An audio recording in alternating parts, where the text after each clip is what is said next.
I can feel it, a certainty in my gut. Mia, the girl I grew up with, the girl who was supposed to be my future, is slipping away. She's my next-door neighbor, my other half since we were kids. Her family has 2 daughters. Chloe, the older one, is 3 years ahead of us, and then there's Mia, we're the same age. My parents and hers aren't just neighbors, they're colleagues at the same firm. They've been best friends for what feels like a lifetime. So naturally, Chloe, Mia, and I were inseparable. We ate together, walked to school together. Every memory I have, they're in it. That is, until Chloe left for college on the East Coast. The hazy, half-formed crush I had on her dissolved into just a quiet sense of longing. When it was just Mia and me left, things changed. We were 16, that awkward, emotionally charged age when everything feels super intense. I fell for her hard. Maybe it was the lifetime of shared history, or the fact that she was genuinely beautiful, or maybe she just clicked with everything I found attractive. Whatever it was, she was the only one I saw. From the start of junior year, all I wanted was for her to be my girlfriend. But Mia was a strange mix of romantic and pragmatic. She'd hint that she felt the same way, but always followed it up with, "We're too young, we can't get serious yet." I remember one ridiculously sunny afternoon. I was driving her to the library in my beat-up old sedan. We found a table right under an air conditioning vent, and the cool air blew strands of her hair across her face. She looked so peaceful, so perfect that I just stared. On an impulse I still don't understand, the words I'd been holding back just tumbled out. "Mia, will you be my girlfriend?" The second I said it, I was flooded with regret. I glanced around, terrified someone had heard, but thankfully we were in a secluded corner. I cautiously looked back at Mia. She was just staring at me, her eyes wide with shock. My heart was hammering against my ribs, and I couldn't say another word, just waited for her verdict. "We're still so young," she said. Her first words hit me like a bucket of ice water. She's going to say no. A bitter taste filled my mouth. I ducked my head, already trying to figure out how to play it off as a joke. But she started, and I looked up. "If you ask me again, after graduation, on the 50-yard line in front of the whole school, I might just say yes." Before I could process it, she stuck her tongue out playfully, a bright, beautiful smile spreading across her face. The afternoon sun streamed through the window, catching the blush on her cheek and lighting up the tips of her ears, which had turned a deep shade of red. A wave of pure joy washed over me. I shot up from my chair. If I hadn't been in a dead-silent library, I probably would have screamed. "Deal," I managed to say, my voice full of an emotion I couldn't contain. "I'll give you the most epic proposal this school has ever seen." We were 17, the age where you think love is some kind of perfect, unbreakable fairy tale. From that day on, Mia and I had this unspoken understanding. We drove to school together, we came home together, we shared milk teas, we did our homework side by side. Our bond felt deeper, more real than ever. I was convinced that with our shared history and this being our first real love, we'd be holding hands until the end of time. But in the second half of senior year, that perfect picture started to get smudged. It started with a sophomore named Josh. He saw Mia once and was instantly infatuated. He knew I was in the picture, so he couldn't be direct. Instead, he engineered chance encounters. He'd be there on our route to school. He'd just happen to be by our classroom during passing periods. He'd bump into us on the way home. These calculated moments, sprinkled with small gifts and constant compliments, started to wear Mia down. She'd always been a sucker for big romantic gestures. It's why she wanted me to ask her out in front of everyone. I'll admit, I'm not the smoothest talker. I couldn't flatter her the way Josh did.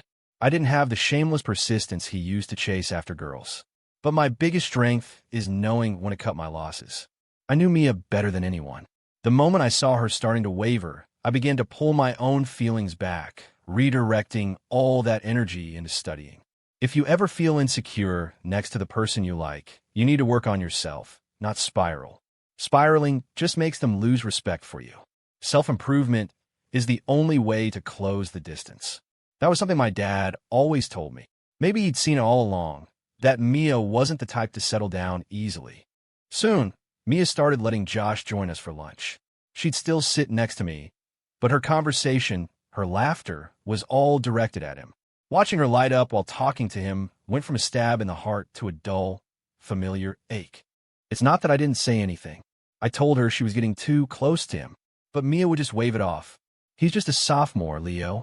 I'm not going to fall for him. Her words left me speechless. You won't fall for him, but the way you look at him says you already have. My heart would ache, but I'd force it back to a state of calm. If this pure thing we had was already tainted, then it was time to let it go. What isn't meant to be yours will never be yours. Letting go is the best way to start over. I shut out all the noise and threw myself into preparing for the SATs and college applications. My conversations with Mia became shorter and less frequent. She didn't even seem to notice. Even though we sat next to each other in class, she spent every spare moment running out to the hallway to talk to Josh, leaving me alone at my desk, grinding through practice tests. Mia and her sister, Chloe, were similar in one way. They were both naturally smart. Mia could cruise through classes with me and still beat me by a solid margin on every test. If I wanted to get into Northgate University, where Chloe was, I'd have to work twice as hard. Stacks of practice exams and dozens of empty pens were a testament to my effort. I was thinking about calculus problems while I ate dinner. Mia pointed it out once or twice, then gave up and focused her attention on Josh. At night, after dinner, I'd sit at my desk, buried in books. Sometimes, when I was tired, I'd look up at the window next door, Mia's room. She used to sit at her desk, facing her window. Whenever I'd look up, she'd somehow sense it and look up too. She'd give me a sweet smile or make a goofy face, and it would make my whole night, motivating me to study even harder. But now, her chair was empty. She was probably on her phone, texting Josh. Even though I decided to move on, there was a sour knot in my stomach. I'd shake my head, trying to clear the feeling and focus on my parents, on how hard they'd worked for all these years. No matter how exhausted they were from their jobs, they always came home, made dinner, and had a hot meal on the table waiting for me. Whenever I tried to help with the dishes, my mom would gently push me back toward my room, telling me my only job was to study. To give me an extra edge, my dad spent a fortune on an online tutor, someone to help me with my weakest subjects. I overheard them talking about it one night when I went to the bathroom. The course was only for a few weeks, but it cost him 2 months' salary, all just to help me get a slightly higher score. After that, I went back to my desk, focused on the problems in front of me, and didn't look out the window again. As application deadlines got closer, Mia complained from the passenger seat that I'd been acting weird lately. I just said, it's crunch time. I don't have the energy for anything else. She scoffed. You're not seriously still trying for Northgate, are you, Leo? My sister is way smarter than me, and she barely got in. Just let it go. We should be aiming for state school. That was what she said to me. I glanced in the rearview mirror and saw the look in her eyes. It was pity, bordering on contempt. In that moment, she was looking down on me. It was just a goal, I said flatly, refusing to argue. My practice scores were still about 200 points shy of Northgate's average. She was right. It was a long shot. Mia seemed to realize she'd overstepped, and she started to say something to backtrack, but just then, Josh pulled up alongside us on his bike. Her attention immediately shifted. The rest of the way, she laughed and joked with him out the window. I just drove in silence. She was sitting in my car, but she was with another guy. When Josh even had the nerve to ask if she wanted to ride on the back of his bike, she actually hesitated for a second before saying no. The final week before applications were due, Josh came to find Mia after school. Mia, he said, using that overly familiar tone, you'll be gone at college soon. Can I at least be the one to take you to and from school for this last week? Mia had once told me that no guy besides me or her dad would ever be allowed to call her by her full first name like that. But she didn't even seem to notice. She just glanced at me, a look of conflict on her face. It's fine, I said, not looking up from my book. You go with him. It'll save me some gas and give me more time to study. She hesitated for another moment, then agreed. For that whole week, she rode on the back of Josh's bike. I started leaving for school a few minutes earlier each day, deliberately avoiding them. The first morning, Mia stormed into class and glared at me. I just glanced at her once before turning back to my work. We barely spoke that week. At lunch, she sat with Josh. My friends kept asking me what was going on, and I just brushed it off, saying Mia and I were just neighbors. With my mind clear of distractions, I focused completely on my applications. When the deadline finally arrived, my parents checked and rechecked my backpack for my laptop and login info my heart filled with nothing but gratitude for them. You can do this, I told myself, walking into the computer lab. I felt surprisingly calm. As I filled out the forms and attached my essays, I actually enjoyed the feeling of finality. After 3 intense hours of submitting applications, my parents didn't ask if it was hard. They just pulled me into a huge hug and started talking about where we should go for a celebratory trip. I just smiled and said I wanted to sleep, then relax for a few days. My dad clapped me on the shoulder, and my mom hurried me into the car.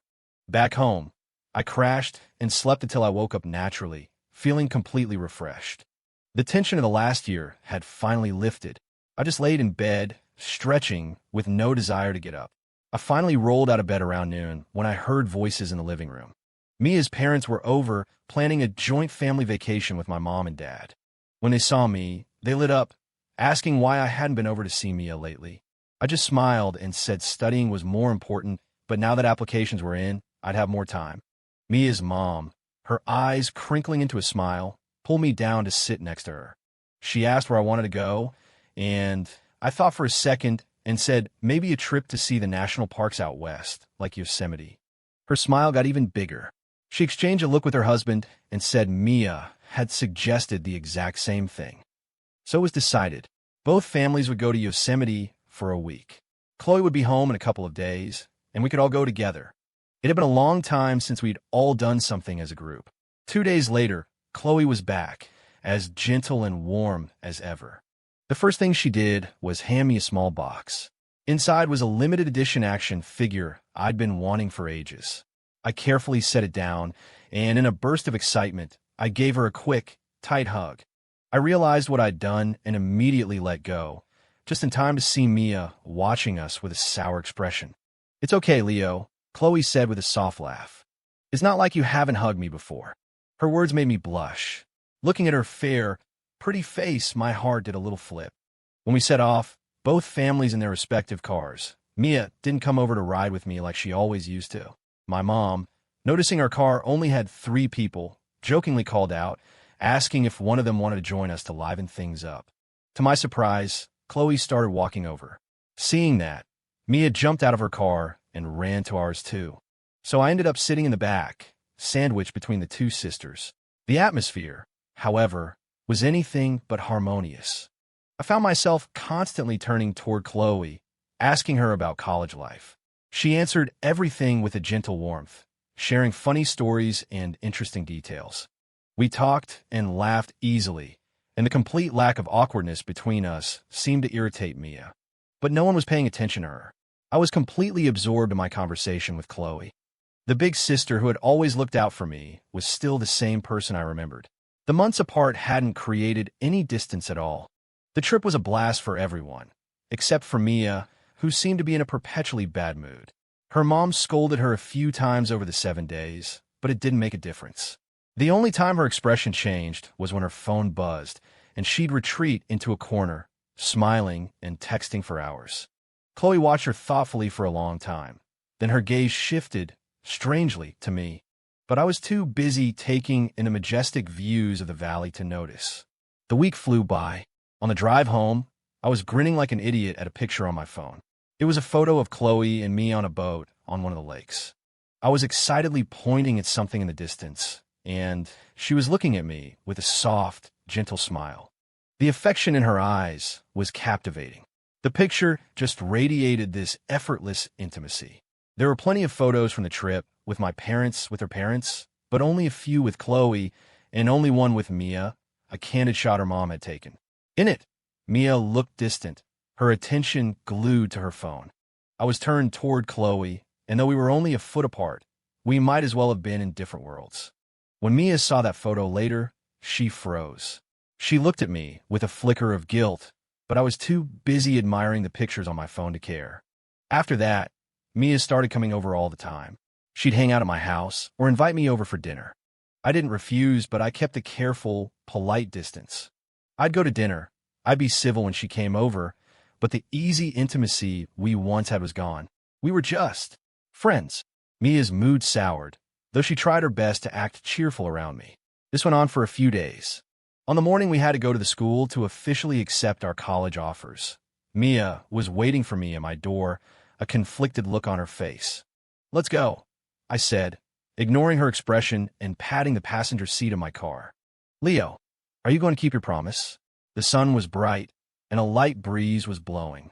Halfway to school, Mia suddenly wrapped her arms around my waist from the passenger seat, her voice thick with an emotion I couldn't place. She was holding on so tight, it was actually making it hard to drive. I told her to let go, but she wouldn't, so I pulled the car over to the side of the road. "We made a deal. You can't go back on your word." Her eyes were red-rimmed, and the wind had messed up her hair, giving her a look of fragile beauty. I looked at this girl I'd known my entire life, and for a fleeting moment, I felt an impulse to give in, to be reckless one more time. I didn't want to lose her. She was my entire youth. "Okay," I finally said, my voice low, after a long, internal battle, when her expression had shifted to one of pleading. I decided to give her one last chance. If she agreed to be my girlfriend and promised to keep her distance from other guys, maybe we could make it work. When we got to the school gym, my guidance counselor saw me and immediately pulled me aside, talking excitedly. Mia's phone rang, and since it was after graduation, no one cared. She glanced at the screen, said she had to use the restroom, and hurried off.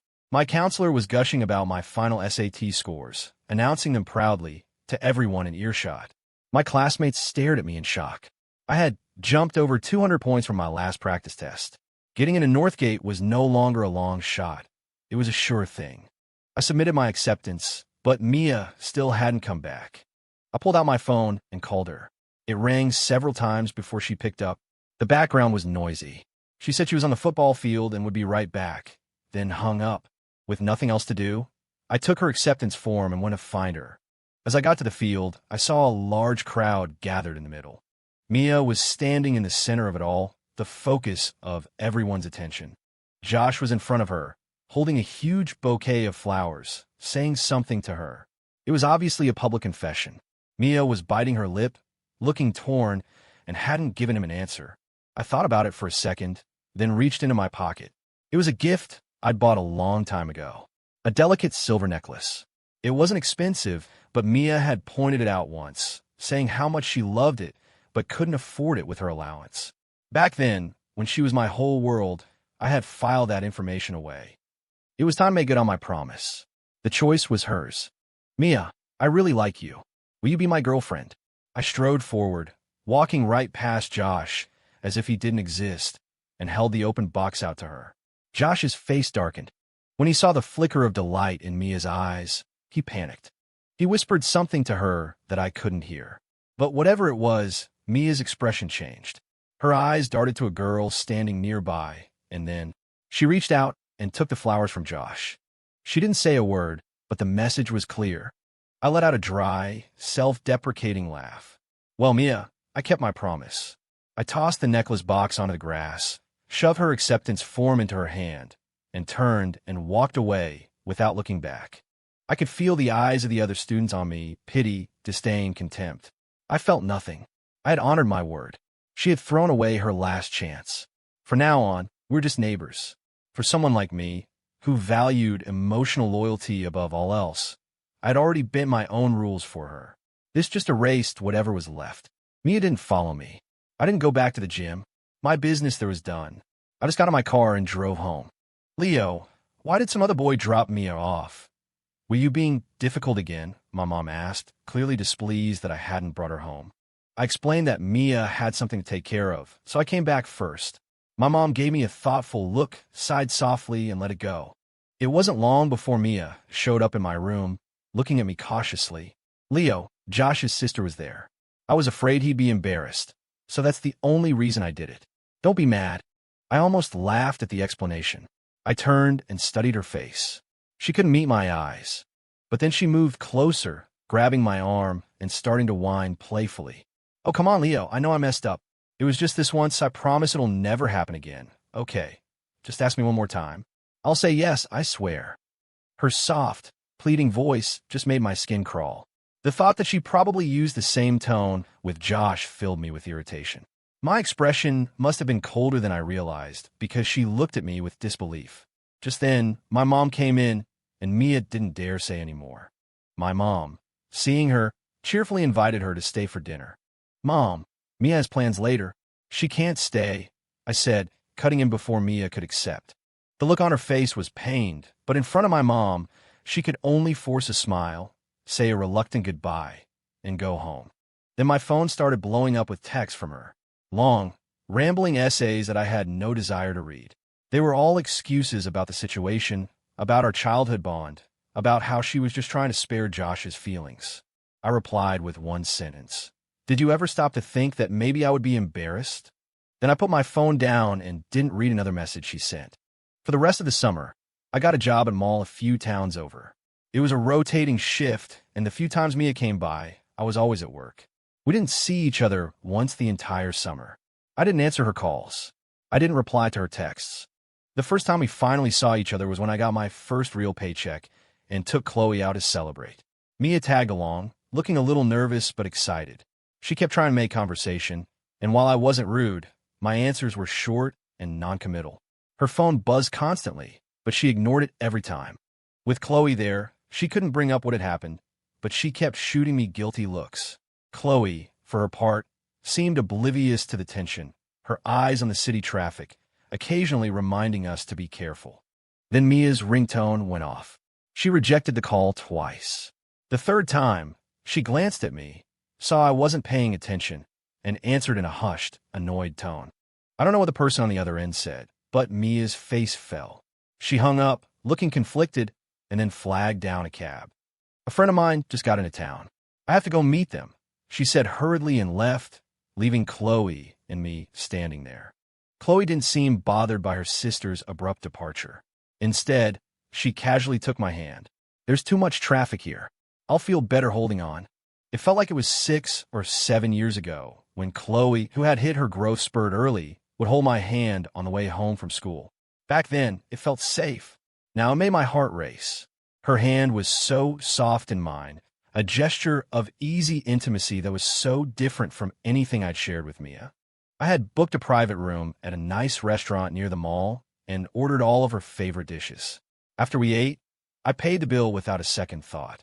"This place is way too expensive," Chloe said, frowning at the receipt. "Don't come here again. If you want to eat this stuff, I can make it for you at home." "It's fine," I said with a huge grin. The whole point of getting a summer job was so I could treat you to a nice dinner. This meal meant something different. It was the first time I had ever treated Chloe with money I had earned myself. We walked through the mall afterward, and Chloe stopped at one of the counters. After looking for a while, she bought a watch. When I saw the price tag, over $1,000, my jaw dropped. "This is an investment. It'll last for years. Not like spending a fortune on a single meal," she said with a playful smirk, rolling her eyes in a way that was still ridiculously charming. I was momentarily stunned. A light blush colored her cheeks, but she ignored it, carefully fastening the watch on my wrist before paying for it with a satisfied smile. On our way out, we saw Mia. She was holding hands with Josh, and they were talking to another girl who I immediately recognized as Josh's sister. Chloe looked at them, then turned and looked at me. I felt nothing, but Chloe's brow furrowed. "Mia," she called out, walking straight toward them. When Mia saw us, her face went white. She immediately dropped Josh's hand and rushed over, as if terrified we would talk to them. Josh, whose arm was in a sling, scowled at us. "My friend had to leave, and I was on my way to find you guys when I ran into them. So I stopped to talk for a minute," Mia explained a little too quickly, and then tried to pull us away. I instinctively pulled my arm back, and a hurt look flashed across her face. Josh's sister came over, said a quick hello, and then hurried away with her brother. Mia tried to get us to go shopping, but both Chloe and I said we were tired, so she had no choice but to head home with us. As we parted ways, Mia gestured to her phone, signaling for me to check my messages. I ignored her. As the start of the semester approached, I went over to the Fang's house, suitcase in tow. You too," Mia stammered, staring at me, and Chloe standing there with our luggage. I just smiled and held up my Northgate University acceptance letter. Time to head to campus. Chloe and I are traveling together. The sight of the letter made Mia's face drain of all color. Her expression went from shock to devastation, and then tears started to well up in her eyes. "Leo, you promised we'd go to the same college." Sorry, I never said that. That day, when I said if you asked me in front of the whole school, I'd say yes, and then we'd go to college together. Did you forget? First, I said, ticking a finger off, you rejected my proposal. Second, I said we'd go to college, not the same college. Since she was airing our private promises out in the open where our parents could hear, I had no problem being direct. Luckily, her parents weren't in the room. No, Leo, you can't do this. If you leave, what about me? Are you saying you want to do a long-distance relationship for 4 years? For the first time, I was genuinely baffled by her logic. You rejected me. We're not even together. What long-distance relationship? You turned me down. What are you talking about? I grabbed my suitcase and Chloe's and started for the door, but Mia grabbed my arm, holding on tight. You're joking, right? You're just taking your sister to the airport. There's no way your grades were good enough for Northgate. She seemed to be desperately searching for an excuse, staring at me, willing it all to be a joke. Outside, my dad pulled up in our car and honked, telling us to hurry. I've never lied to you, I said, and pulled my suitcase out the door. I didn't give Mia another glance as I loaded the car. Chloe patted her sister's shoulder, sighed, and got in the car with me. Mia seemed unable to process what was happening. She just stood there on her porch, watching us until the car disappeared from sight. It was the peak of move-in season, so traffic was heavy. My phone started buzzing nonstop. I didn't need to look to know it was Mia, because she'd been so distracted before the exams. Her dream of Northgate had slipped away. She ended up at the local state university. For years apart, would probably give her time to understand our relationship. As for me, I was just excited to finally be going to college. Even the traffic couldn't dampen my spirits. My dad saw us off at the train station, telling me to study hard and to look after Chloe. I promised I would. And then, seeing the slight stoop in his shoulders, I pulled him into a hug. Don't worry, Dad. I'm grown up now. I can take care of myself. You and Mom just take care of yourselves at home. As the train slowly pulled away, my dad stood on the platform, waving, and a lump formed in my throat. After a long journey, Chloe and I finally stepped onto the Northgate campus. She expertly guided me through registration and helped me get settled in my dorm. She even made my bed for me. My new roommates looked on with a mixture of envy and admiration, giving me a thumbs up and whispering about how my girlfriend was so thoughtful and beautiful. I didn't bother correcting them. A part of me was thrilled. Afterward, I helped Chloe move in her dorm, hauling her heavy suitcase up 5 flights of stairs. She pulled out a tissue and gently wiped the sweat from my forehead. Just then, her roommates arrived and stared at our easy intimacy. They pulled Chloe aside, grilling her about our relationship. I don't know what she said, but they kept sizing me up. As Chloe unpacked, her other 2 roommates showed up, and the 3 of them immediately started teasing her, insisting she had to treat them to dinner. Without a second thought, she agreed. And that's how I ended up having dinner with 4 girls from the senior dorm. From then on, Chloe and I fell into a routine. We'd eat together at the dining hall and take walks around campus in the evenings. The rumor that we were a couple spread like wildfire. I found out when a friend saw us walking together and started teasing me. I was about to explain, but Chloe just looped her arm through mine. That settled that. My friend just grinned, made a couple more jokes, and then wisely made himself scarce. Chloe's face was a little flushed. She explained that a few guys had been relentlessly hitting on her, and she was hoping I could act as a shield to get them to back off. Well, if I'm your shield, I'll never be able to get a girlfriend. I joked. Maybe you should just be my girlfriend for real, Chloe. She stared at me for a long moment, and then, so quietly I almost missed it, she said, okay. Okay. I stopped walking, looking at her in disbelief. Don't forget, I grew up with you too, she said, bravely meeting my gaze, her gentle eyes full of conviction. Doesn't that make us childhood sweethearts too? Why can't I like you? I just can't believe it, I stammered. Chloe, you're so beautiful and smart. Why would you like me? Chloe was, objectively, even prettier than her sister. She had a better figure and a much calmer temperament. She was always the one who gave in, who looked out for Mia and me. Leo, you're great too. You're tall and handsome, and you got into Northgate, same as me.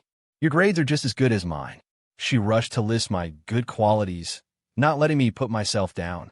I was so touched that I just pulled her into a hug, an act that felt completely natural after a lifetime of doing it. Thank you for liking me, Chloe. And just like that, with no grand gestures or dramatic confessions, Chloe and I were officially together. We just hadn't told our families yet. A couple of months later, Chloe started an internship. To avoid being far from me, she found a company near campus. At first, she commuted from her dorm, but the company often had her working late. To make things easier, she decided to rent an apartment. I was all for it, knowing that living off campus would give us more freedom. Chloe bit her lip, and then she asked if I wanted to move in with her. Move in together. The thought consumed me, my mind filled with images of living with Chloe, sharing meals, waking up together. I immediately agreed. Seeing my goofy, enthusiastic reaction made her laugh. After looking at several places, we found a small, 60-square-meter apartment, just big enough for the two of us. We each bought things we liked, little decorations to make the place feel like ours. Looking around the cozy space we'd created, I felt like I was in a dream. I'm living with Chloe. The reality of it didn't fully hit me until she came out of the bathroom after a shower, her face flushed, and shyly told me it was my turn. I practically sprinted into the bathroom. From that day on, we were like a married couple. She would try to get home early to cook for me, and I'd surprise her with little gifts. Because we knew each other so well, we never fought. We were just incredibly compatible. Sometimes I'd come home early and cook all her favorite foods, setting the table with a bouquet of flowers for when she got back from work. Other times, she'd surprise me with a jersey from my favorite team or a new action figure. Happy times fly. Before we knew it, it was time for winter break. After one last dinner in our apartment, we carefully closed the windows, turned off the water, and unplugged everything. We took one last lingering look around our little home and then walked out the door hand in hand. Our happy new beginning would be on pause for a whole month. On the train ride home, I had her in my arms, feeling like we had a million things to say. My parents texted repeatedly, asking when we'd arrive. I patiently replied each time, and just before we pulled into the station, I told Chloe I was going to tell her parents about us. This time, she hesitated.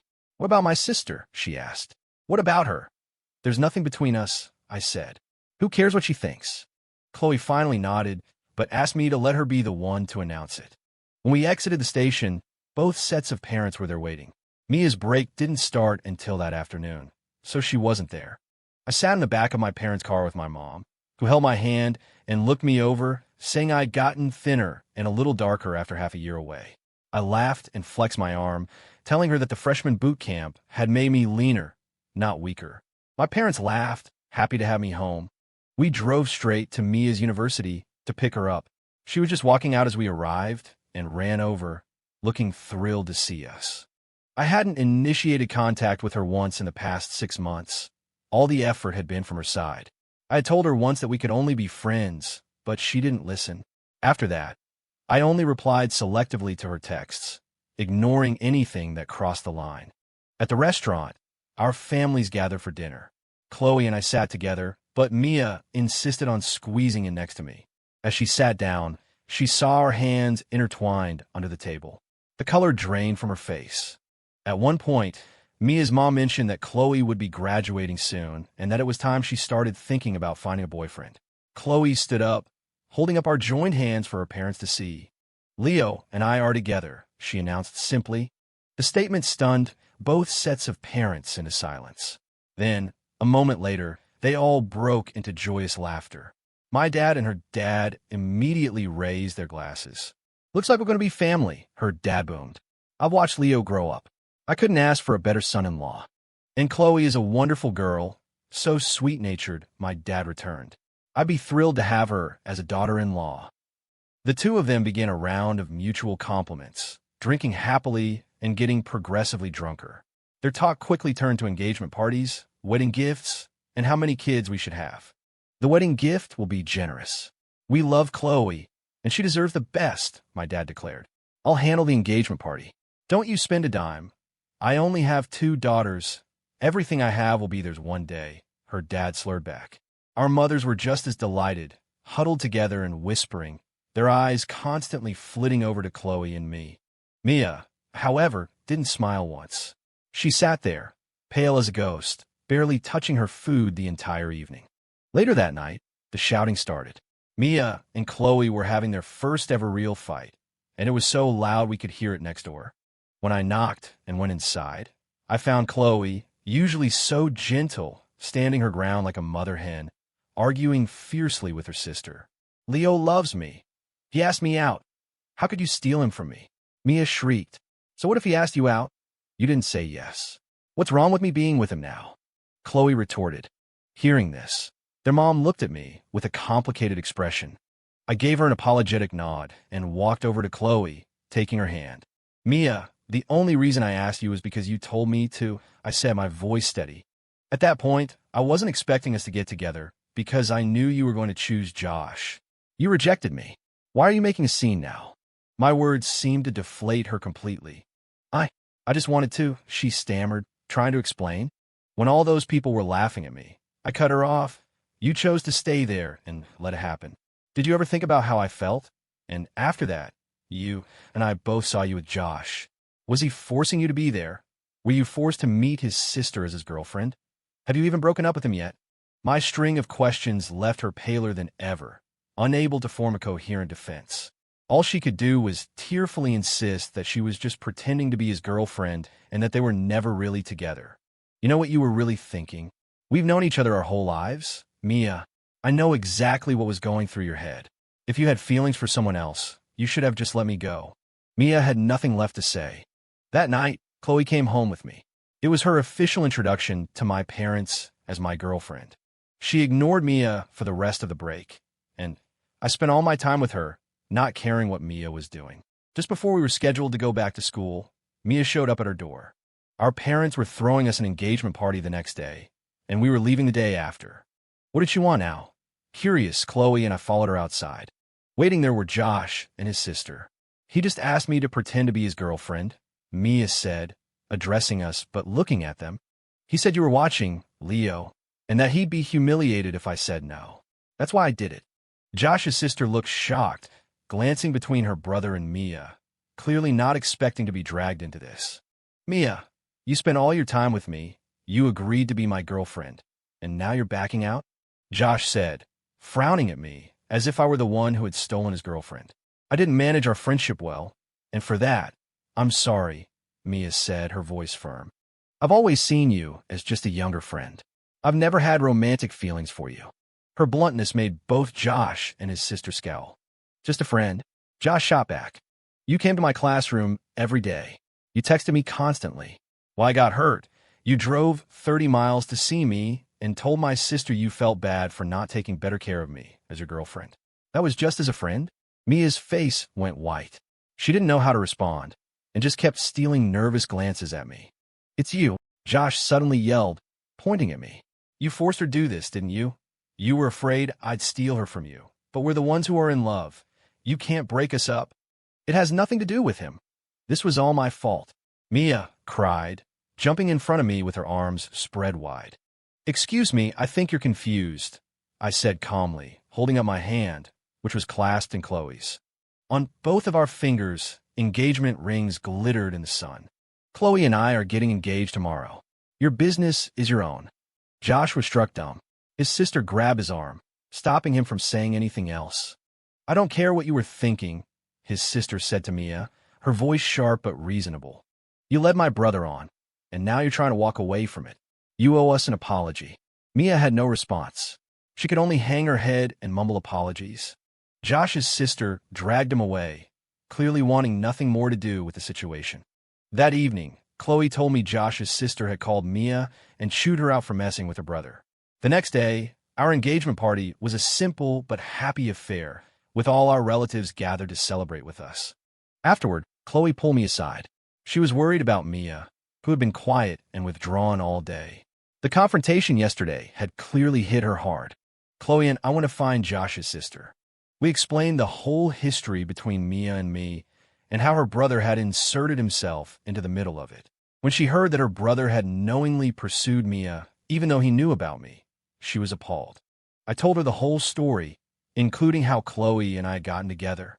She sincerely apologized, saying her brother was responsible for breaking Mia and me up.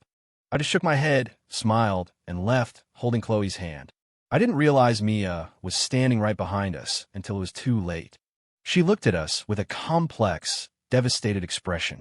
"Can we talk?" she asked. I gently refused. "Mia, we grew up together. You know how I am. We can't go back. Besides," I said, looking at her sister, "I'm incredibly happy with Chloe." I, I know," she whispered. That day, Mia followed us home in a daze. She didn't even come out to say goodbye when Chloe and I left for the airport. 3 years later, the day after my college graduation, Chloe and I got married. Mia was the maid of honor, and she gave us a heartfelt blessing. It was a huge, beautiful wedding. I watched Chloe, looking absolutely radiant, walk down the aisle. I took her hand from her father and promised to spend the rest of my life making her happy. I slipped a ring on her finger, pulled her close, and kissed her deeply. In the audience, Mia was crying her eyes out, her mother trying in vain to comfort her. After the wedding, we moved into our new house. Mia, showing no interest in dating, moved into the house next door. When our son was born, Mia was a constant presence. She helped with the baby and the housework. And while it was a huge help, we worried it was preventing her from living her own life. Chloe tried to talk to her about finding a boyfriend and settling down, but Mia would just smile, shake her head, and continue cooing at our son, a look of pure joy on her face.